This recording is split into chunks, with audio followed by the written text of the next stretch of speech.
At Christmas, I became one of seemingly few proud owners of a PlayStation 5, and sure, it's nice being able to play Ratchet & Clank Rift Apart and getting to play crisper looking PS4 games, but do you know what the best thing about the PlayStation 5 that I've encountered so far? Its pre-installed tech demo, Astro's Playroom. Normally, I wouldn't praise tech demos particularly highly, as they're usually just pre-made movies or models floating around or particles being thrown at walls. And initially it might seem like Astro's Playroom is another piece of software that looks impressive in isolation but wouldn't remotely resemble what the system can actually do in practice. At its heart, Astro's Playroom is a tool to show off what the new DualSense controller can do. The entire thing is built around the 3D rumble effects or the adaptive triggers or the standard gyroscope and touchpad its predecessor also had. But after a short demonstration of these features, the tech demo doesn't end. Instead, it blossoms into something much greater than what developers Team Asobi were instructed to do. They were told to make a tech demo for the DualSense. They returned with a short but fully formed 3D platformer that brings so much joy, imagination and creativity that I would argue more developers need to take a look at it and embrace what it's doing just that little bit more. I am Bob the Pet Ferret, and this is Games Are Good, a series all about celebrating the best that video games have to offer. And today, let's delve into Astro's Playroom and find out how a simple pre-installed tech demo became one of the most joyful gaming experiences of recent years.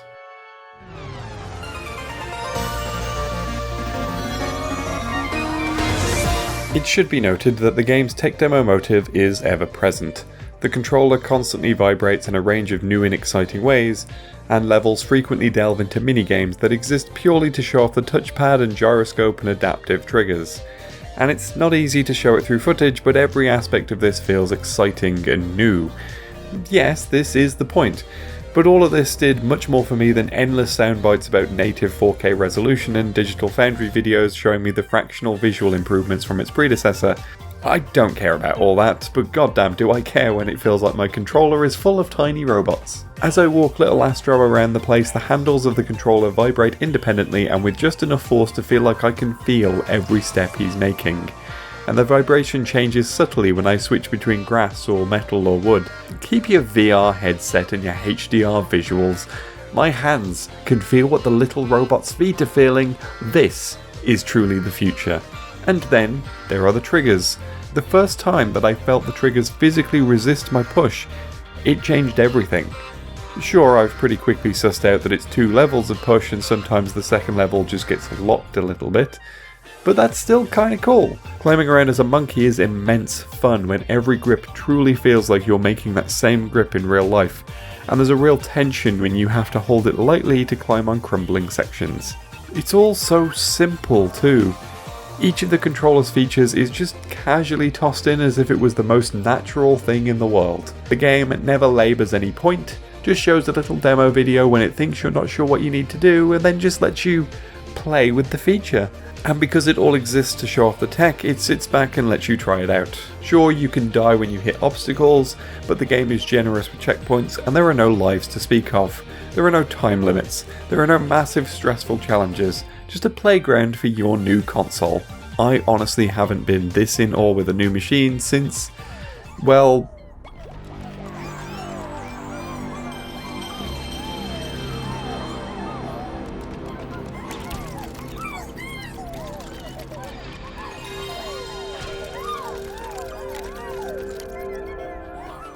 as you can see, Astro's Playroom doesn't just look to the future.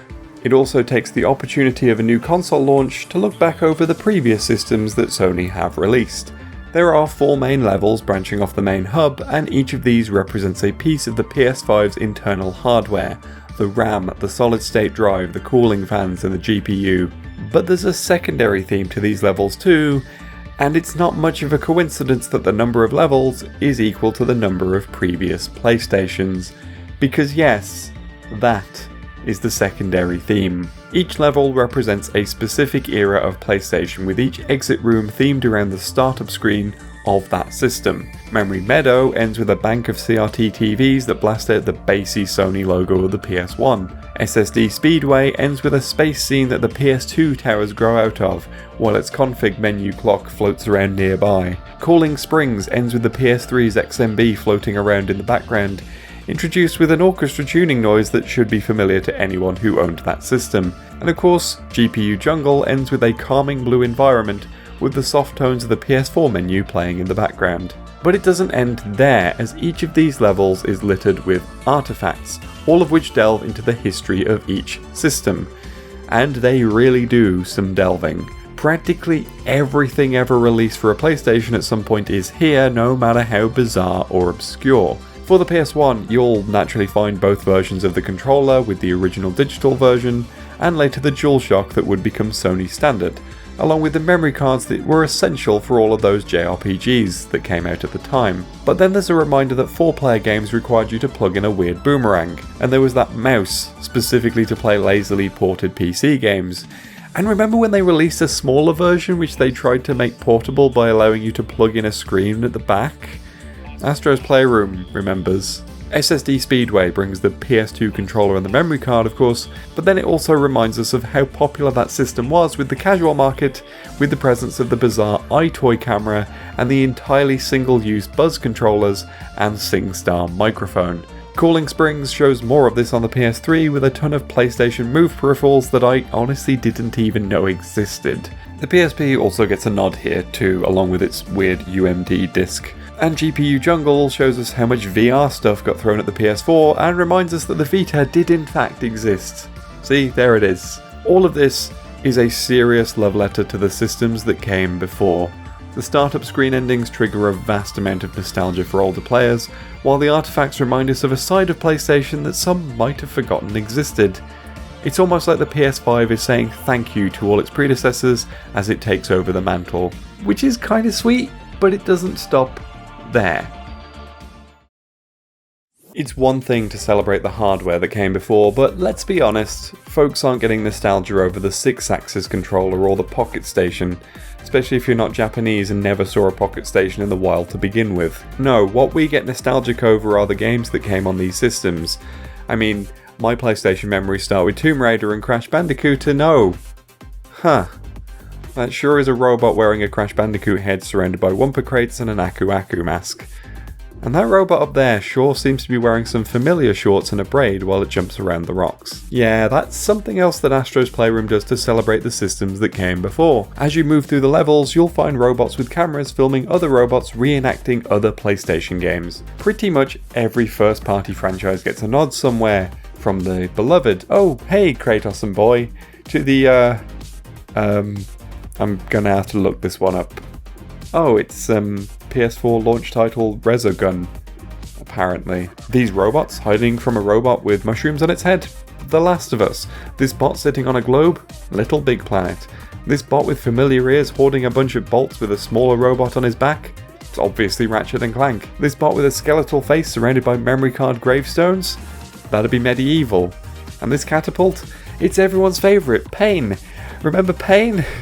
What do you mean no? But, as I've already made clear, some third-party franchises also happily get in on this too. Aside from Tomb Raider and Crash Bandicoot, you can find a Dante bot shooting ping-pong balls at a Jester bot in a clear nod to Devil May Cry. You can find a Pyramid Head bot dragging another one away. Slapping this distinctive box reveals a surprise Solid Snake bot. Would you like some Mishima bots from Tekken? They're here too. Hey look everyone, look what it is! It's Ridge Racer! Remember that one? Ridge Racer! It is absurd just how many other games get these sneaky references.